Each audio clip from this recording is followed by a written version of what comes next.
The voyage to immortality is about to begin. No matter the challenges ahead, stay focused. And no guts, no glory.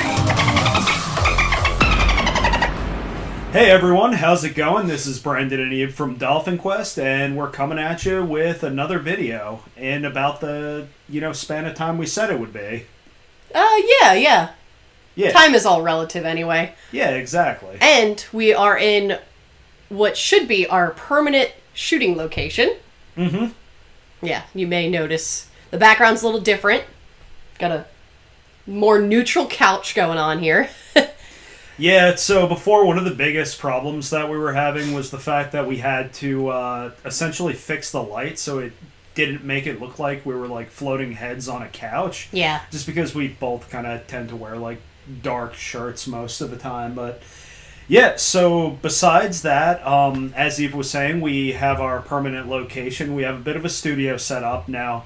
You're not going to see too much of it right now just because of the fact that it's still pretty messy. Like, right out of the borders here, like, over this way, we still have things that are packed in boxes and stuff that has to be sorted out and either, donated to Goodwill, sold, or, put somewhere else. So, yes, that's what we're going to be working on. We did a lot of work on it for the past, week or so. Yeah, you've been working on it and stuff. But right in this picture right here, I'm going to show you guys a little preview of what we got going on the other side of the camera, where all the cool stuff is. Yeah, exactly. So the first, second, and third wall. Ah. Yeah, there you go. Oh, clever. Okay, but yeah, so we have, let's see, judging by what's still in boxes, I'd say like 80% already on the shelf. Not necessarily completely organized just yet. I mean, my GameCube collection is, our GameCube collection, of course, because Brandon helps me find stuff. That's like 99% done. There's some stuff that I want to put back up there. We also got some new stuff lately. We'll be talking about that in a little bit. And then Brandon's PS1 collection starting to come along. And I brought over my PS1 stuff. Mm-hmm. So we're adding that together. And then I also have my movies. Blu-rays are like in various places, and that needs to be put onto shelves. CD collection and everything else. So much physical media. Yeah, exactly. Then of course we have the PlayStation 3 and 4. 2, 3, and 4. Xbox, Xbox 360, Xbox One. I mean, we literally have from Atari to today. We cover every single video game. Now, I don't always like all that, all the old stuff, despite me wearing an Atari tank top right now. But, there are some things in the older generations that I like, and we were just basically given that stuff when I buy lots that has GameCube stuff that I want. People just throw in their other junk anyway. But yeah, I digress. We're collecting a lot of things. Yeah, so moving along, speaking of collecting and everything, we did some shopping today just because we both had off of work. Mm-hmm. So it was, to say the least, a pretty good day. Between Goodwills and a couple different pawn shops, I honestly think it was, every place we went to had something. And also, because of where we were shopping, we paid, next to nothing for things. Which is, rule number one when it comes to collecting. At least in our book, try to pay as little as possible. Thankfully, we know, at this point, we've become friendly with some of the local pawn shop owners, so they usually hit us with, rock bottom prices for video games, for the most part. Yeah. Mostly, it's because they want to get rid of this junk. So, I mean, we're taking, we're giving them shelf space, essentially. We're taking away junk, giving them room for new stuff that maybe sells for a little bit more. And we know for a fact that a lot of these games have been there for a while. They've just been sitting there because no one's probably really going in there for that stuff. I guess people wouldn't really expect that. Yeah, you could find some decent games there. Although for the stuff that we have things that we also picked up last weekend, but we didn't get a chance to talk about it. So I would say it's about 3 or 4 days worth of things if you count last weekend and then today. So yeah. And also one other thing I don't want to forget: we went to a indoor farmers market as well today, and we picked some stuff up there too. Which, if you ever go to places that are mostly antiques and stuff, every now and then you could find stuff that's scattered about. Yeah, you gotta that's find. Just going to be like literally people find it and they put it on the shelf for $1. Yeah, you gotta find the person that has one of those booths that you could tell was clearly just stuff in their basement, and they're like, we just want to get rid of it. Yeah. That's where you get the good deals. 100%. Yep. Okay, so, yeah, I do guess you want to we'll start? do it too. Do you want to we have our pile of stuff. Yeah, do you want to do by, like, system, or what do you want to do? Yeah, we'll do it by system. We'll start with the PlayStation stuff since we have less of that. Okay. You got that. Okay. And I think that's it. Yep. Yeah, exactly. Okay. And if you want to do PS2, put that off to the Yeah, side. here we go. I'm doing a couple of those. Yeah. Okay. All right. So as we were saying, we have all of our stuff here. So I'm just gonna run through this kind of quickly because it's stuff that I feel like I've talked about before. But yeah. So the first one, I wanted to pick this up just because I know I could find disc 1 for it, but picked up disc 2 of Resident Evil 2 for $2 from a pawn shop. Which honestly, that's another part of collecting that I kind of like, is finding one disc one place and another disc another place. In Yeah, fact, bits and pieces. one of the stories I think we told on the channel before was with Enter the Matrix Yep. for GameCube, because Eve went to a Goodwill and found, disc 2. Was it disc 1 or 2? Disc 2, complete in box, but missing disc 1, but I had already had disc 1 from some other purchase. So it's like, boom, put that together, and now we have a complete game. Yeah, exactly. So that worked out. The second thing, I picked up the case, the non-greatest hits case. I don't know if there was a greatest hits, but I'm just saying. Of Spyro Ripto's Rage. So this was just a case, and it's $2.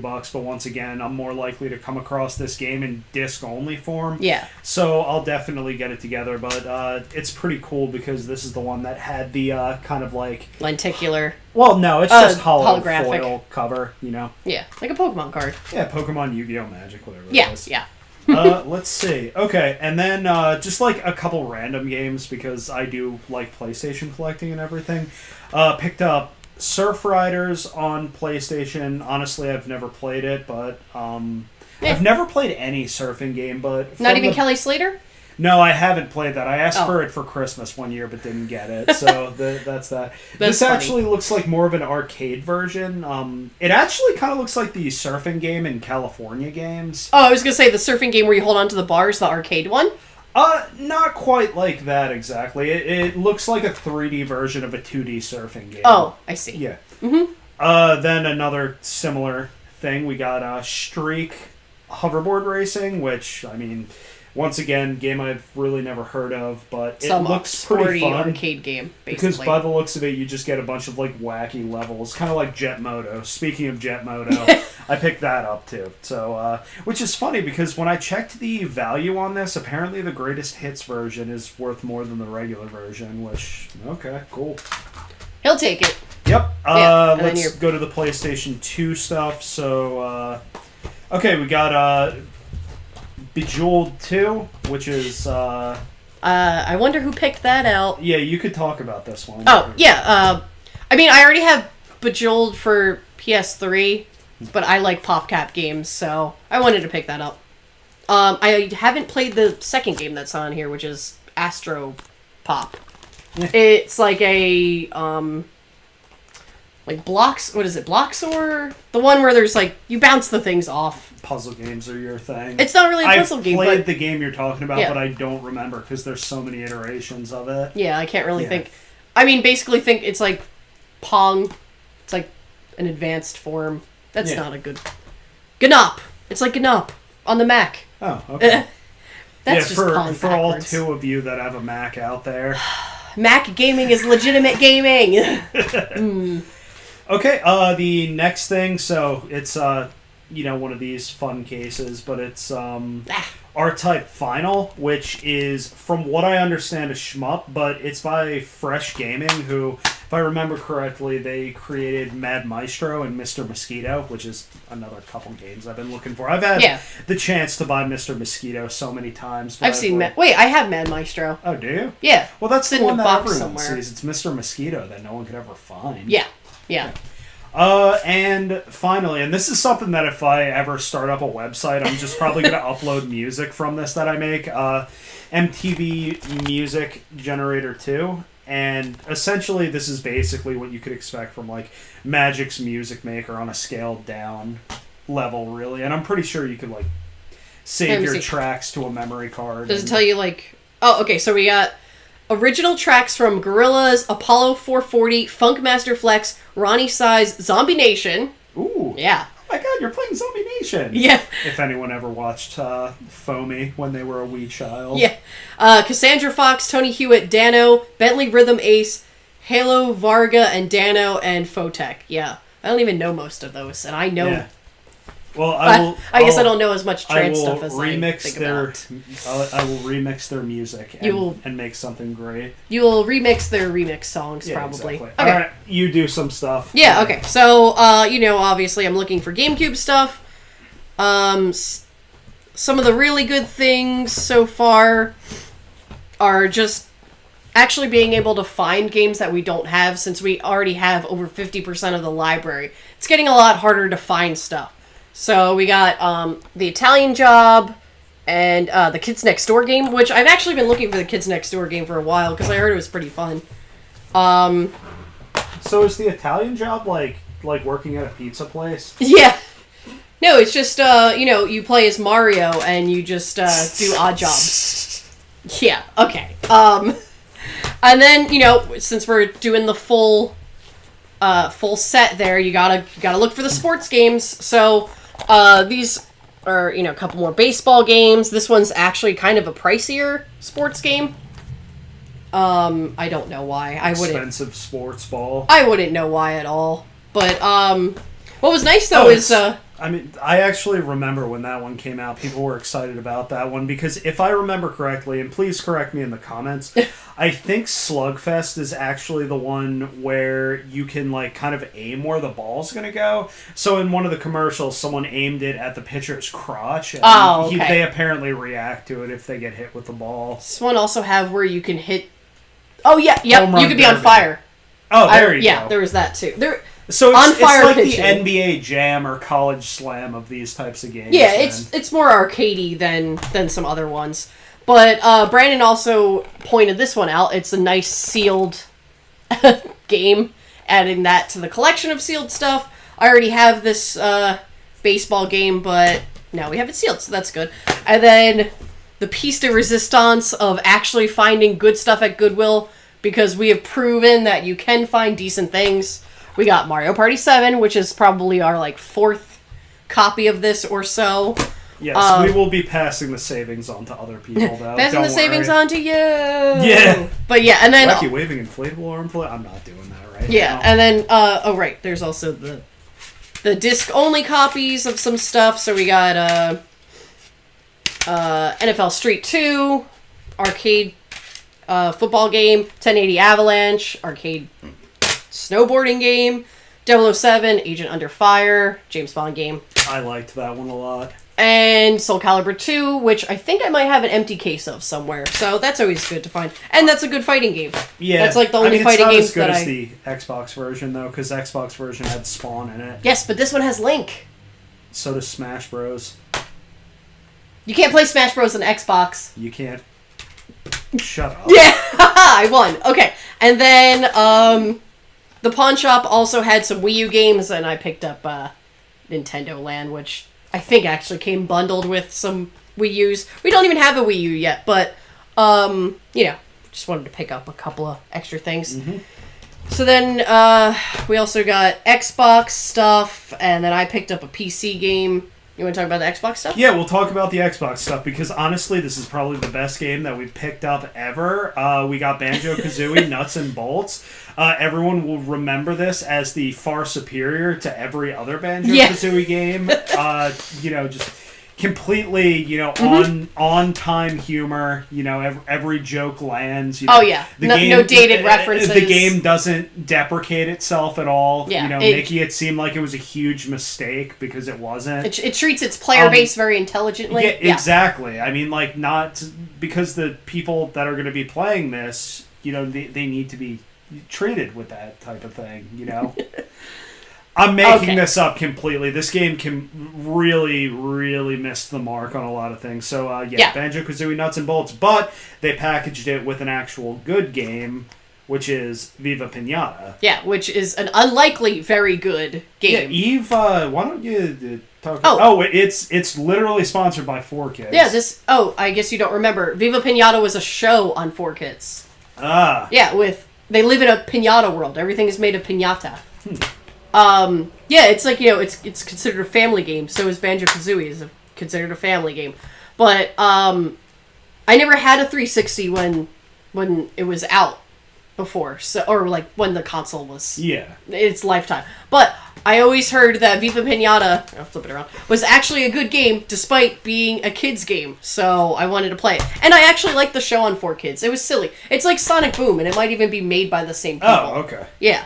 Next we have Enchanted Arms, which gotta give the shout out to the Hollywood Video packaging here. Let me get that. Wait, almost had it. Yeah, there we go. And then that stuff there.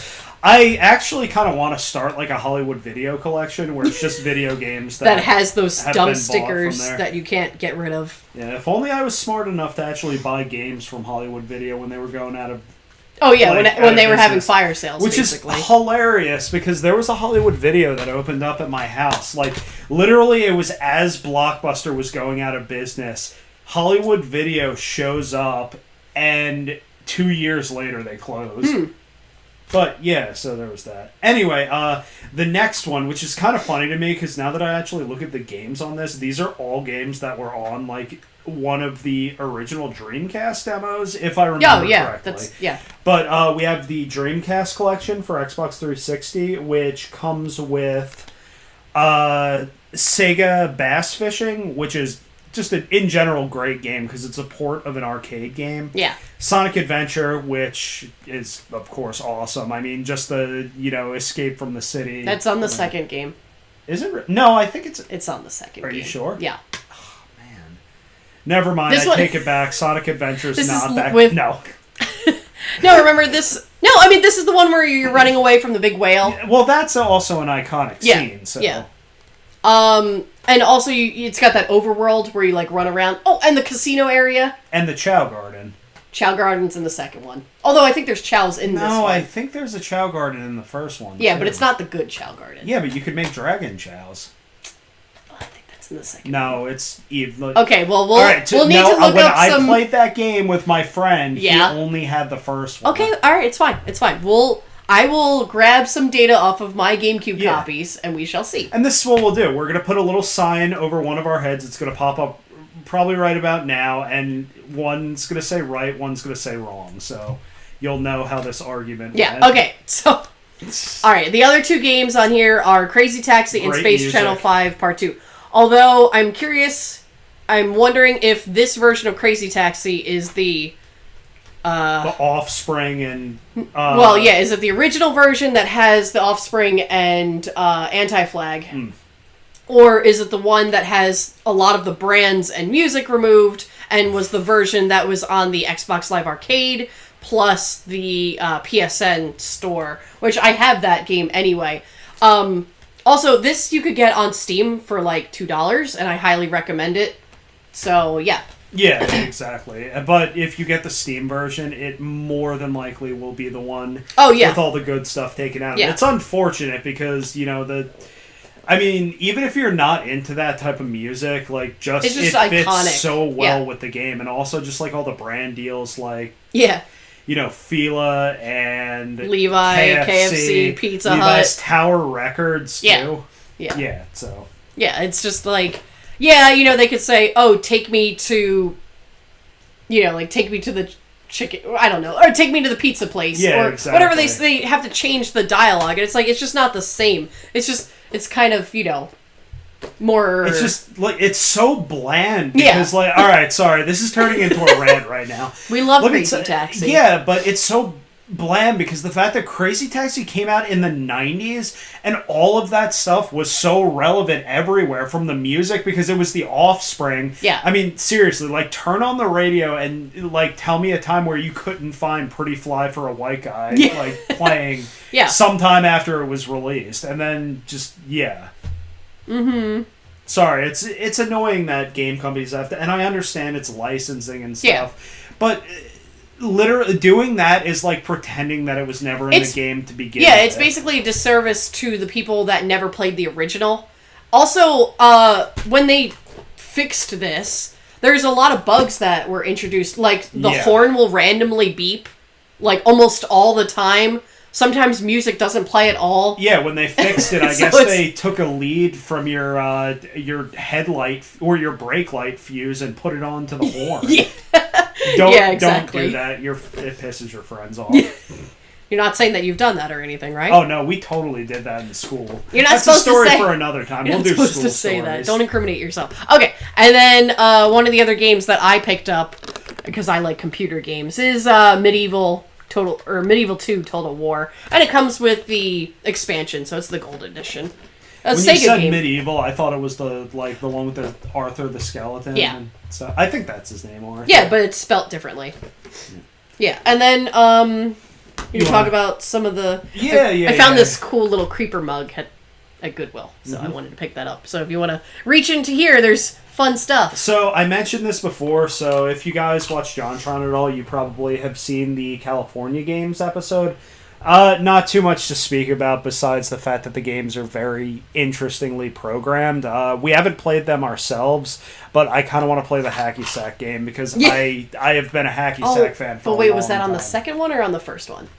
It was on one of them. I think it was on the first one, so I think it'll be in there. Yeah. Although we don't have an Atari Lynx to play that, the short-lived... If only there were ways to, like, download a program on your computer and I meant to actually play it to No, Eve, I'm asking you, does that exist?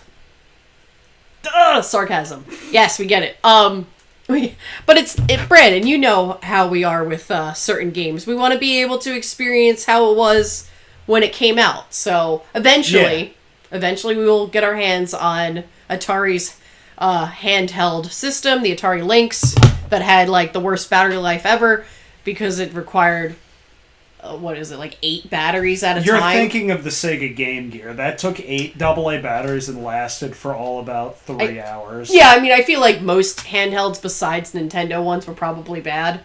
Oh, we forgot the R Zone. It's in the other room that I just remembered. All right, another I'll be right time. Back. Eve's gonna talk to you. All right, because we also got something cool in the mail. But and then I also got some fun Game Boy Advance games. Got Tang Tang, which I don't know what this is. It's like some alien game or something like that. Mario Party Advance, pretty self-explanatory. And then also, got it in a case here. Gauntlet Dark Legacy for the Game Boy Advance. Oh my goodness, that's light. And you guys will remember if you watched some of our previous videos, I actually got Gauntlet Dark Legacy for GameCube at the end of the year last year. And then 2 more things before Brandon explains what is not on his head. What's up, my guys? Who wants to go find Kakarot? Yeah, okay. We got an Action Replay DS, which I used to have one, but that broke. It's very flimsy. And then also Tomodachi Life, which is a very silly 3DS game where you could add your friends into the game and make them like sing funny songs and stuff. And put them into romances or something. What's our eye coverage like? Well, right now you don't have any, so... Oh yeah, just call me out like that, why don't you? I'm sorry, Dolphin Quest doesn't provide insurance for its employees yet. Do you have it working? Yeah, it's working. Here, look over this towards the computer, and maybe they could see that there's red on this. Oh, there's no way they're going to be able to see this, because I could barely see it. Well, yeah, you're looking at a bright light. Yeah, exactly. So, if you were a child of the 90s, you may remember seeing an ad for this in, like, Toys R Us or Kmart. This is a VR game, I guess. Yeah, see, the thing I like the most about this, so it's by Tiger Electronics, and you probably played a million of their games and Yeah, stuff. they always made the handhelds like the Batman handheld, Hercules. They had an X-Men one. I think there was even a Castlevania one. It was those handhelds. I had the X-Men one. Yeah, it was those handhelds that had like one single game in it, and it had like basically monochromatic. This is red, by the way. You see this in red. Yeah, it was the pre-programmed games where you could tell where something would move because you could see the outline of it on the screen, and it would that little design would either be on or off. Yeah, so it's pretty cool. I mean, like it's obviously like a little bit obtrusive where the wire is. Besides that, it's not that heavy. Okay, and then we do have one more thing that we found in a Habitat for Humanity furniture store, which is the piece de resistance. 7 days. Yeah. Haha, you all got pranked. Wait. Okay. All right, now there's going to be some weird feedback loop or something like that. SpongeBob is on the screen. So yeah, the reason that we got this is for Nintendo purposes. We have a Okay, there you go. So we have a Famicom that we have the adapter for to play our Nintendo games and stuff. So, but we kind of needed a better TV to do it because HD TVs just it doesn't look right. It's all like screwy half the time. So we decided to get this thing. One, because it's got SpongeBob on it, and two, because we need like something for classic games because we have a lot of them. And three, it's got SpongeBob on it. Yes, that is the third one. Okay. Yeah. So that's all the games that we got recently. Yeah, and I think for all of this stuff, we paid under like. Not counting the TV, I think we paid like under $30 or something for all of these games. Yeah, exactly. Probably around there. So definitely a ton of additions to the collection and everything, and we didn't have to pay a lot for it. So that's what you want to shoot for when it comes to collecting and stuff. And then we definitely want to come out with another video soon because we do actually have 3 panels at South Jersey's Anime Next, which is in Atlantic City. I want to say it's June 7th through the 9th. That sounds about right. And one of those panels is going to be about collecting retro games and import games. So we're definitely going to be doing basically this. Here's how, telling people, here's how to know how to price out these games, how to know if you're getting a deal, or, did you find something like super rare? Maybe you don't know. Maybe you're not familiar with that system, but maybe you found something really worth it, and you might want to either start collecting for that system or trade to somebody else, something like that. But yeah, and if that's not your type of thing, our other panel is about sneaking into conventions. That's not true. Stop lying to everybody. Really, Brayden? You would go on the internet and just lie like this? Mm-mm. I mean, it's mostly because I don't lie in real life. Yeah. Is that also a lie? It does not compute. Yeah, who knows? Sorry, before Eve's motherboard fries, I guess we'll sign off. You do mine in my head and then mine on the computer. But yeah, so we're going to hopefully try and get another video out soon because we want to talk about that stuff. But yeah, so this has been Brandon and Eve from Dolphin Quest, reminding you to stay cool. And don't flip out. See ya!